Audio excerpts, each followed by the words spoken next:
नमस्कार दोस्तों, आज हम बाल विकास के सिद्धांत प्रिंसिपल ऑफ चाइल्ड डेवलपमेंट के बारे में पढ़ेंगे। यह सी-टेट, बी-टेट, यूपी-टेट और अन्य सभी शिक्षक भर्ती परीक्षाओं में यह एक महत्वपूर्ण टॉपिक है।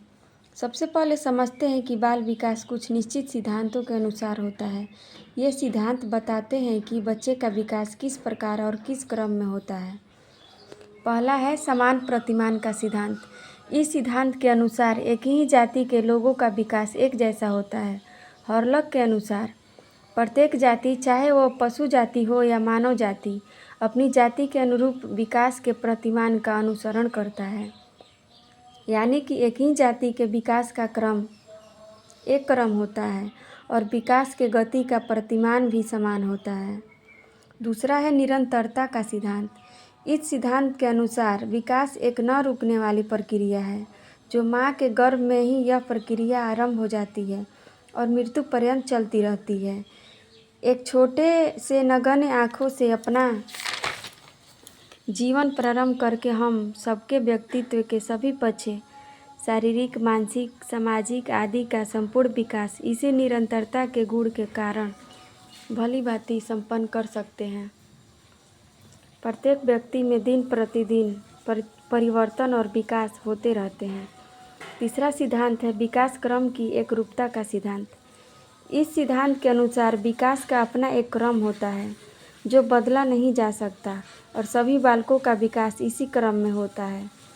जैसे प्रत्येक बालक पहले रोना, ध्वनि उत्पन्न करना, शब्द बोलना और अंत में पूरे वाक्य बोलना सीखता है।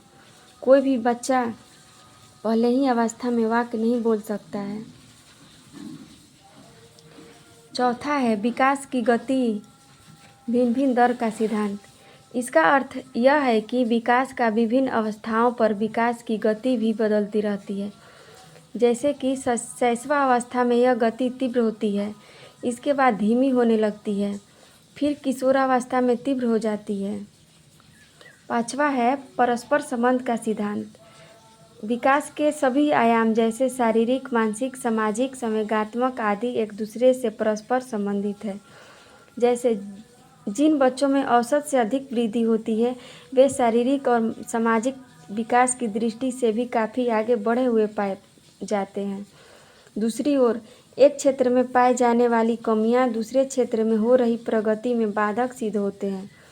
यही कारण है कि शारीरिक विकास की दृष्टि से पिछड़े बालक संवेगात्मक, सामाजिक एवं बौद्धिक विकास में भी उतने ही पीछे रह जाते हैं।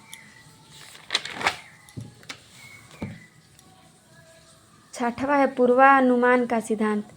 इस सिद्धांत के अनुसार बालक की वृद्धि और विकास की गति को ध्यान में रखकर उसके आगे बढ़ने की दिशा और स्वरूप के बारे में भविष्यवाणी की जा सकती है। अनुमान लगाया जा सकता है, लेकिन पूर्णतः अनुमान नहीं लगाया जा सकता। चक्राकार या वर्तुलाकार का सिद्धांत। इस सिद्धांत के अनुसार बच्चे का विकास लंबवत सीधा न होकर वर्तुलाकार या चक्राकार रूप में चलता रहता है। अर्थात बच्चे की लंबाई बढ़ने के साथ साथ उसकी वजन और चौड़ाई भी बढ़ती जाती है। आठवां है एकीकरण या समन्वय का सिद्धांत।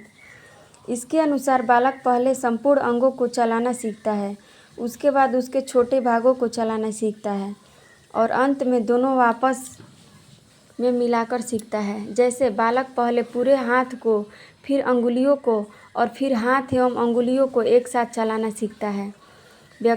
नौवां है व्यक्तिक अंतर का सिद्धांत।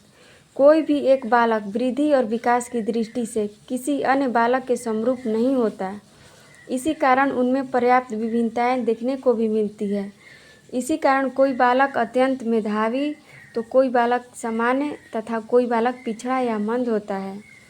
प्रत्येक बच्चा का विकास की दर अलग अलग होता है। जैसे एक बच्चा 12 माह में ही बोलने लगता है और दूसरा बच्चा 18 माह में बोलने लगता है। इसी को व्यक्तिक अंतर का सिद्धांत कहते हैं।